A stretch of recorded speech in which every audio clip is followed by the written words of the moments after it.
All right, well, let's go ahead and get started.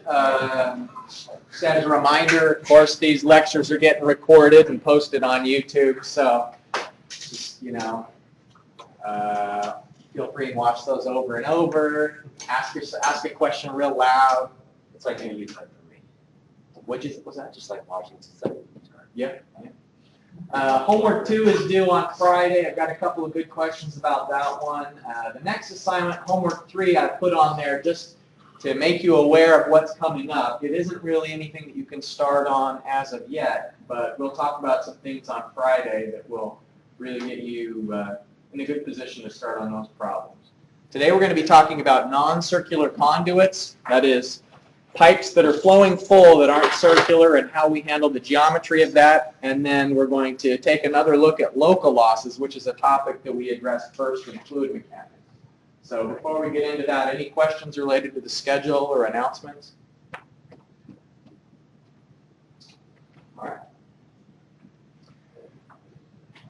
As you can see from the pictures there are a variety of different situations where water may be flowing through a non-circular pipeline. You can see that it's raining today, and sometimes water flows through gutters, open channel flow, but then the vertical drains sometimes become plugged or loaded with debris, and so sometimes those conduits become actually pressure flow situations as well. On the left is a culvert where it's a stream crossing, in this case in the UAE, where generally it's very dry, but they put in a couple of pipe arch culverts that are meant to convey flow underneath the roadway. And when the water is really high, up to the level of the roadway surface, then those culverts become fully submerged and act as though they're pipes, but non-circular pipes. So neither of these, square pipes, rectangular pipes, circular arches, have a diameter that we can put into the flow equations. If you'll remember that the Darcy-Weisbach equation, that the head loss due to pipe friction is FLV squared divided by D2G. There's no D in a square pipe. And so what we're talking about today is how to use the Darcy-Weisbach equation when you've got a conduit with no diameter, so to speak. Remember, the definition of the hydraulic radius is the area divided by the wetted perimeter for a conduit. And when it's a pipe flowing full, it becomes easy. It's just the diameter divided by 4.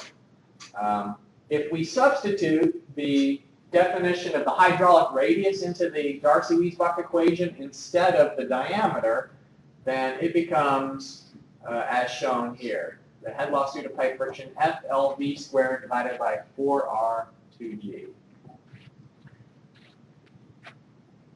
So the Reynolds number, we can also make a substitution for diameter. Instead of diameter, put in 4 times the hydraulic radius. And the relative roughness, instead of K sub S divided by D, it's K sub S divided by 4 times the hydraulic radius.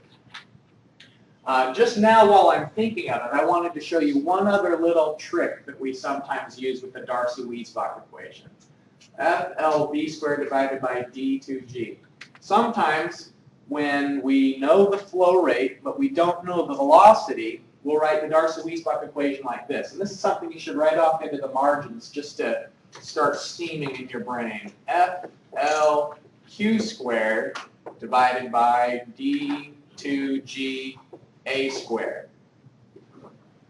And there will be situations where you're trying to find the head loss and you don't know necessarily what pipe diameter you're going to be using yet, but you do know the flow rate that's going through the pipe. If you don't know the diameter, then you won't know the area exactly, but you'll know the area as a function of at least one of the dimensional parameters of the conduit. And so this is just a trick that I'll show you more about later that sometimes makes it easier to find the head loss due to pipe friction. You know the flow rate, but you don't know exactly what the velocity is. Sometimes, for example, you'll know that water is going through a pipe and then it splits into 2 other pipe directions. And in cases like that, you don't know how much of the water is here versus how much of the water is there. but you'll know the flow rates together equal the total of where it came from. And it's in those kinds of junction problems that you'll invoke this alternate definition of the Darcy-Weisbach equation. Yeah. The R in that Darcy-Weisbach becomes, which R is that? R, hydraulic radius. Yeah, good point. I should put the little h there, the same as it's everywhere else.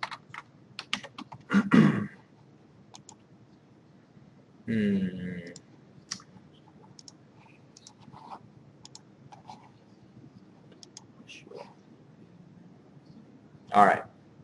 Other questions? Mikey?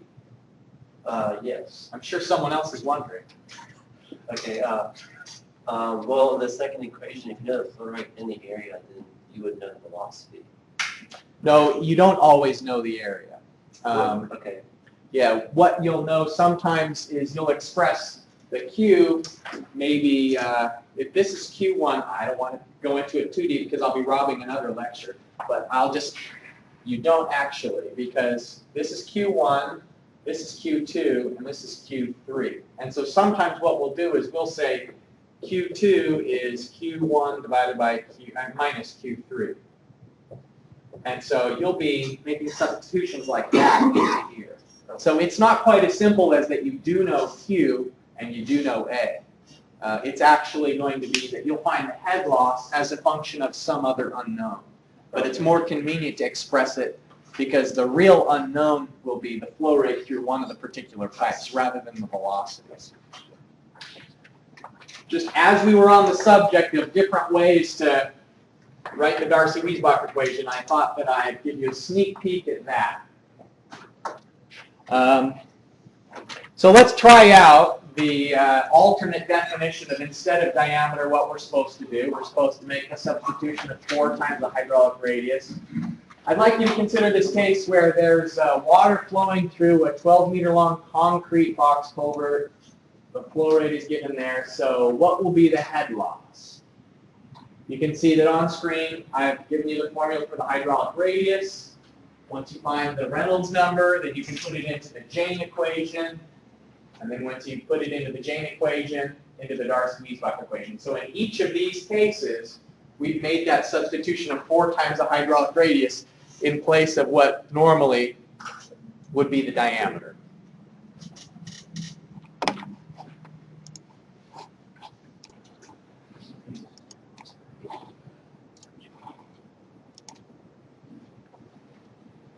We know the length is 12 meters. In the case of us, 1.6 millimeters. Area 1.25 by 1.25. 5625 meters squared. Flow rate is 0.4 cubic meters per second.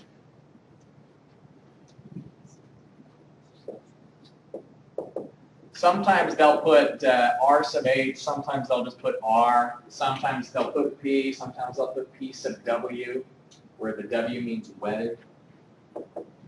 But you'll know, regardless of what variables they use, just because you'll be so familiar contextually with the use of it, it won't matter.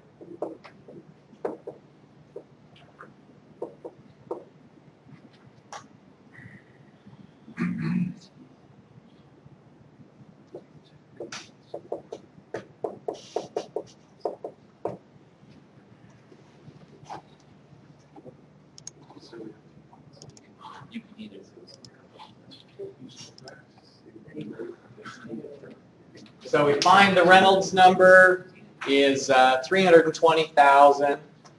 Then we can substitute that Reynolds number into the Jane equation, where we get that the F value is 0.0218.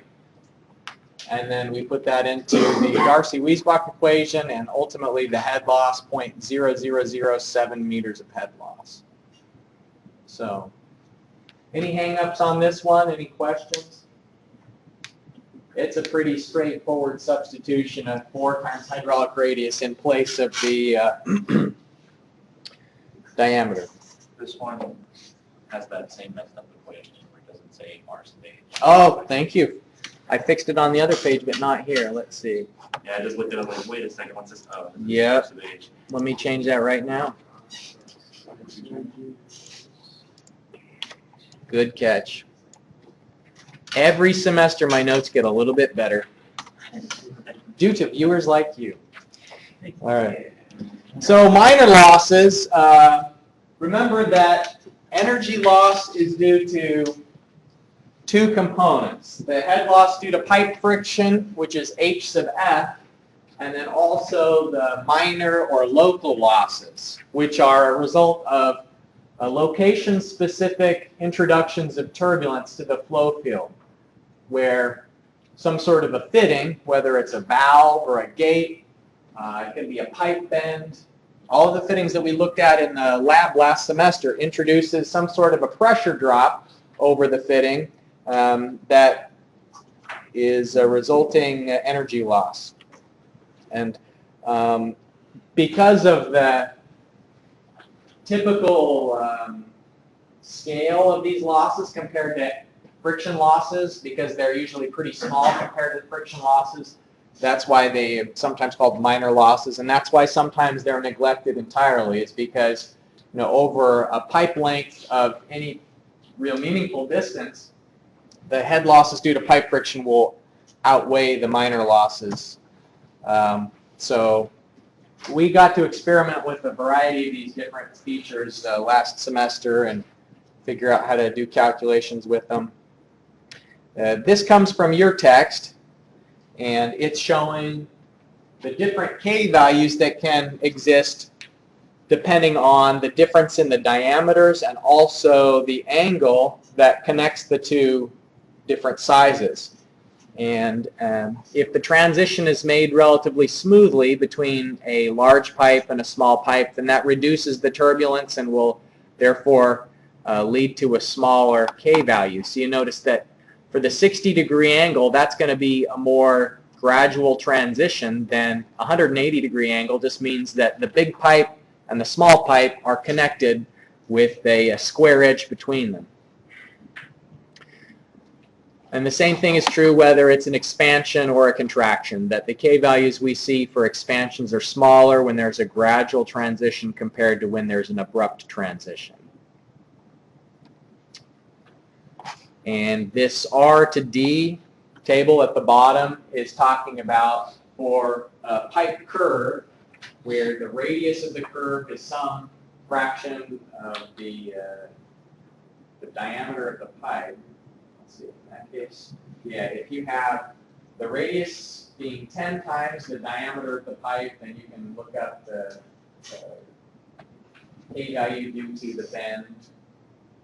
And we talked about last semester how, although there's less turbulence from a really gradual curve, like 20 would indicate a really gradual curve, that the pipe segment is longer, and so this K value that you're seeing is the effect of a longer pipe segment, and so it's accounting for both the turbulence and also the length of it. And these pictures are kind of interesting to look at and understand why there are different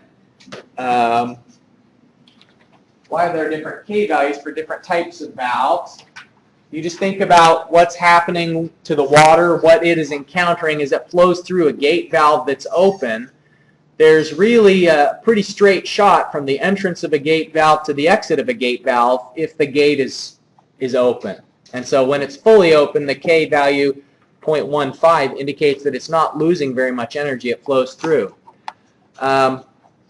A globe valve, on the other hand, you can see that even when it's open, there's a pretty circuitous path from the entrance to the exit. And so the water's having to change direction a couple of times, and that globe valve piece is going to be in the way even when it's open. And so that's why the K value is so much higher. How does it flow through that opening? This opening, there's a hole, the hole right here that's not shown. Yeah, it's basically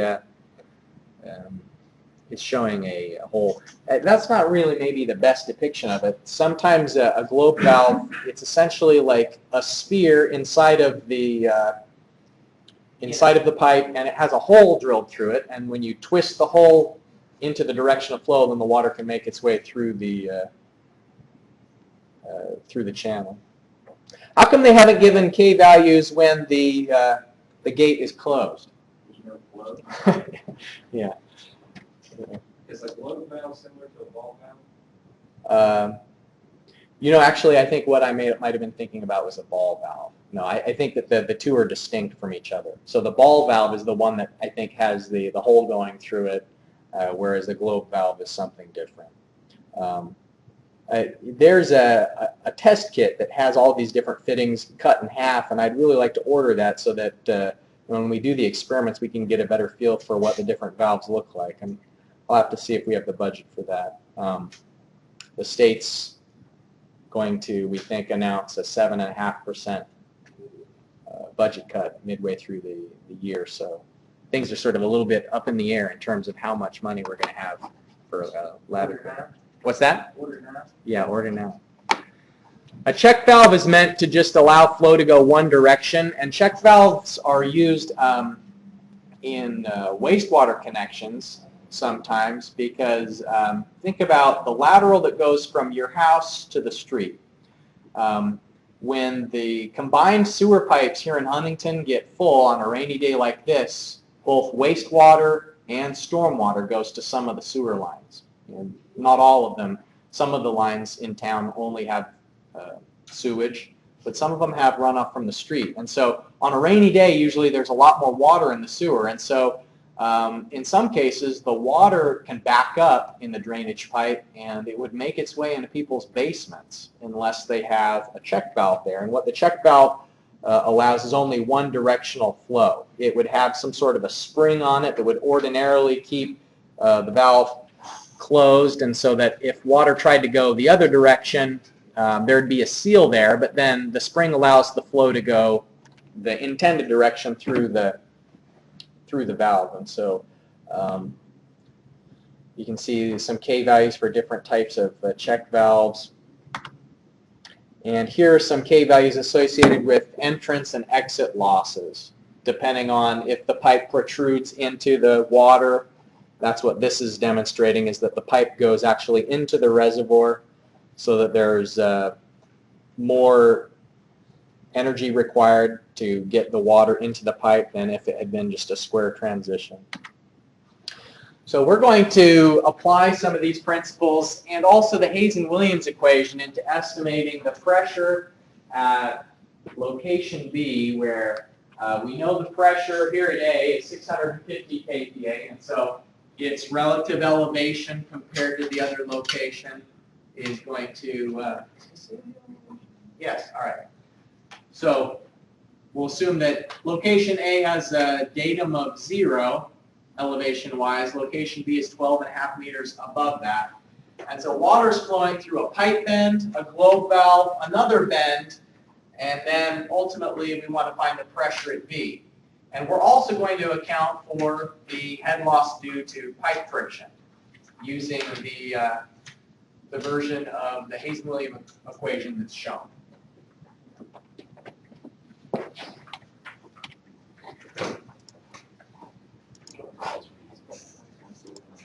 When we calculate the local losses, you could calculate each local loss individually, like you could find 0.25 times the velocity head, 10 times the velocity head, 0.15 times the velocity head.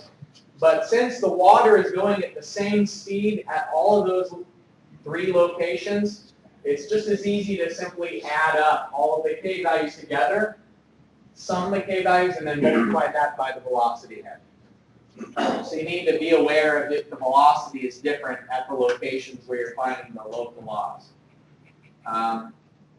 So we can find the local losses, find the friction losses, and then by applying the energy equation between 2 locations, we're going to cancel out the velocity head at both of the locations because it's equal. The velocity isn't changing between 1 and 2. So they just drop out of the equation. Z1 will set equal to 0 and let Z2 be 12.5 meters. And I guess this is the first signs of sloppiness here. When I leave it in KPA and fill it in per cubic meter, I've written the units and it's right, but I don't know. More generally, I'll write out 650,000 newtons per meter squared, you know, and then 9.81 newtons per meter cubed. But in the back of our minds, we know that these things will cancel out to leave us just with units of meters. So we'll find out how many meters of head there is. That's the energy that it's at 1. And then the energy at 2 is going to be lower than the energy at 1 because at 2 it's a higher elevation, there have been friction losses, and there have been local losses. So ultimately we find the pressure at 2 is equal to 21.3 kilopascals. And I wrote the reminder on the board that, strictly speaking, the Hazen-Williams equation should be applied only when the velocity is less than 3 meters per second. And so in this case, with the velocity of 4 meters per second, we're outside of that range, and it may introduce errors that we wouldn't otherwise experience.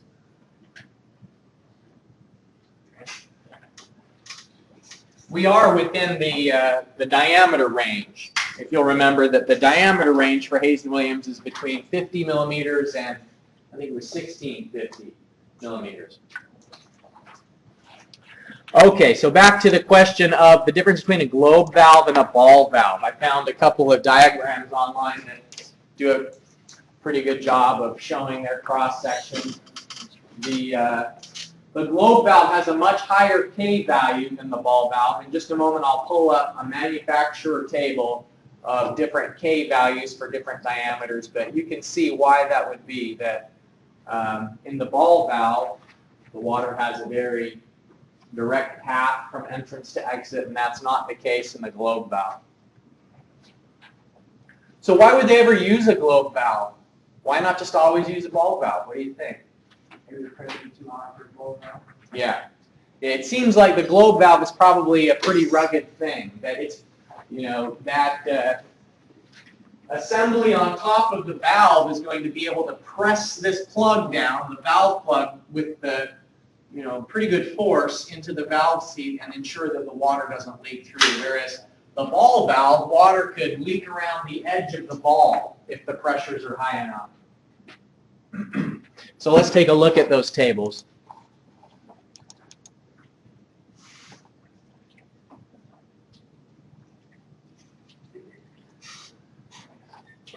Come on.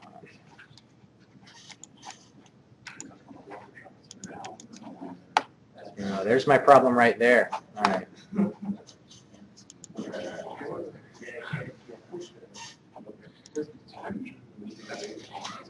Okay, so you'll see that what they're showing is the fitting K values as a function of pipe size, and it looks like these are probably in inches. And so a ball valve, a 2-inch ball valve, is going to have a K value of just 0.06. So really efficient for transmitting the flow of water, whereas the globe valve, for the same size, 2-inch, is going to have a K value of 6.5. So, boy, that's 100 times more, right? You're losing 100 times as much energy as the water flows through a globe valve as a ball valve. All right.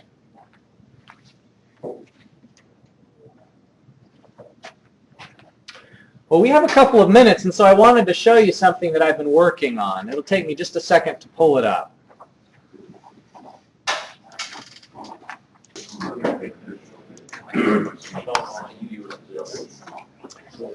As you guys probably already know, a big part of a professor's job is to do research. You know, teaching is just a fraction of what the administration expects for us to be doing in a given semester. And one of the research projects that I'm involved in right now is sponsored by the Division of Highways. And as you know, West Virginia has a lot of bridges, and the DOH has, I think, more than 1,000 bridges in their inventory. And many of them are crossing relatively small creeks, but in each case they put the bridge on top of rock. It's a secure, durable foundation. except when the water velocities are very high that go underneath the rock. And let me see if I can find a picture actually of the phenomenon that this project is dealing with. Yeah.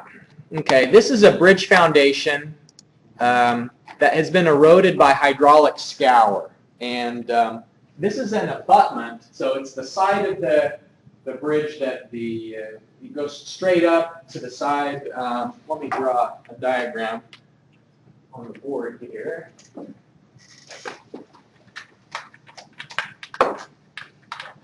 If you have a stream cross section, here's a stream and a bridge is going over the top of it, then the abutment is this part right here. And as the water flows through the stream, it can erode the foundation and threaten the viability of the abutment. So this is a look at some scour that's occurred at a bridge foundation. Here's another one where you can see there's a gap where the rock has been eroded away underneath the concrete abutment. Here's another one. And so in this project, what DOH was wanting to do was get a geologist to look at the rocks and someone with some experience in hydraulics and hydrology to look at the water and try and find out if there's any way to predict how quickly the bridge foundation will erode because of hydraulic scour. And there was a method that was proposed about 2 years ago. A federally funded project was looking at a way of taking a rock sample into the lab, running a test on it to see how strong it is, how resistant to scour that sample is, and then maybe with that lab test being able to predict how long the bridge foundation would last and how durable the rock at the foundation was to scour. So one of the things we needed to do was actually assess this tool, try that experiment out in the lab from different sites and then compare it to what we actually observed in the field to see, is that lab test going to be predictive to what actually happens at these locations. And so actually the DOH identified 15 different project sites, and the process that I went through was wherever there was a bridge at one of these project sites, I'd identify the bridge on the map, and then I'd look at where is the water coming from that's flowing underneath that bridge. And so I'd go into some elevation data sets and trace the ridge line. And what you can get a sense from this picture is just the watershed that contributes to flow at a certain point. And some of these watersheds were relatively small, only about 1 square mile in area. And one of the watersheds was quite large, 220 square miles in area. And so that's a big river that's flowing at that point. In these 1 square mile watersheds, only will have flow going underneath the bridge on a rainy day like today. But the process that I went through was aimed at trying to find out how much energy has been blasting into the rocks. Because as we've talked about in class before, there is an interaction, a shear stress interaction between the water and whatever surface the water is in contact with. And the higher the velocity, the greater the shear stress. Scour of rock occurs when, over the long term, a shear stress has been applied. It can erode the rock or cause it to be flaked away. And so what we had to do is look at each of these sites and figure out, since the bridge has been built, how much energy has there been blasting into the rocks that caused the erosion that was seen. And so the geologist went into the field and measured the depth of scour that was observed there. And then I tried to figure out, since the bridge was built, what were the flow rates in the past.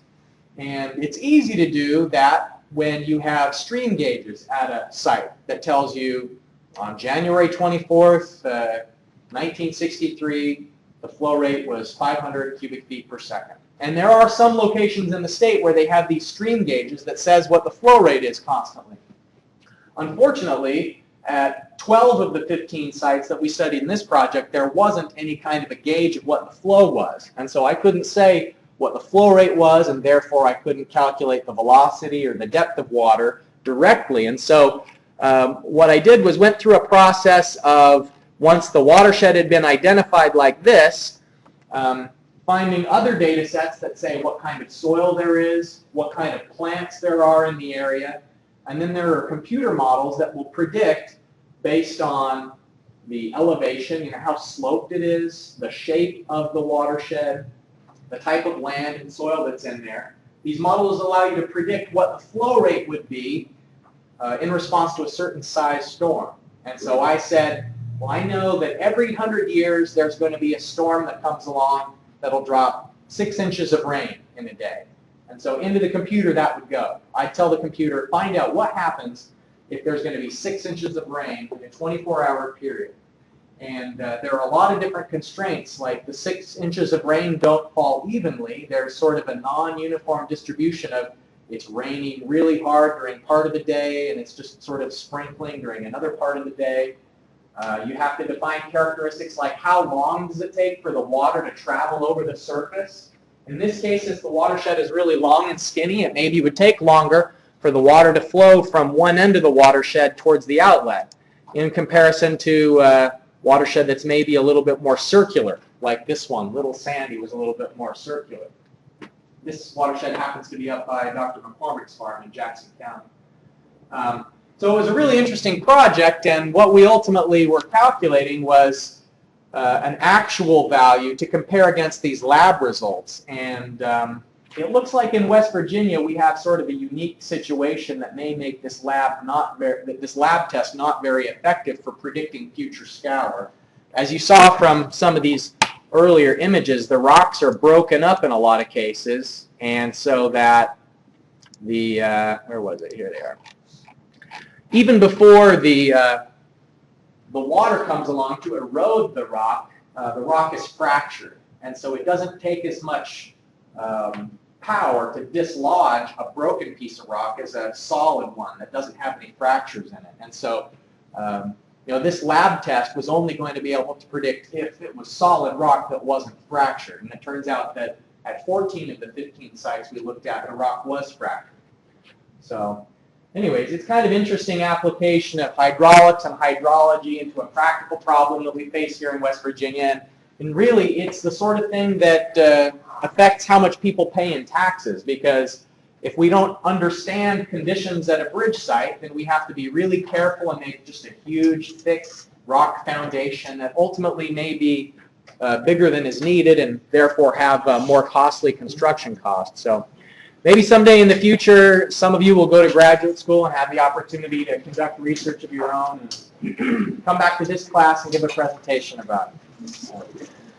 Just taking one look at the announcements. Remember that your homework is due on Friday, so if you've got questions, please let me know on that, and I will see you then.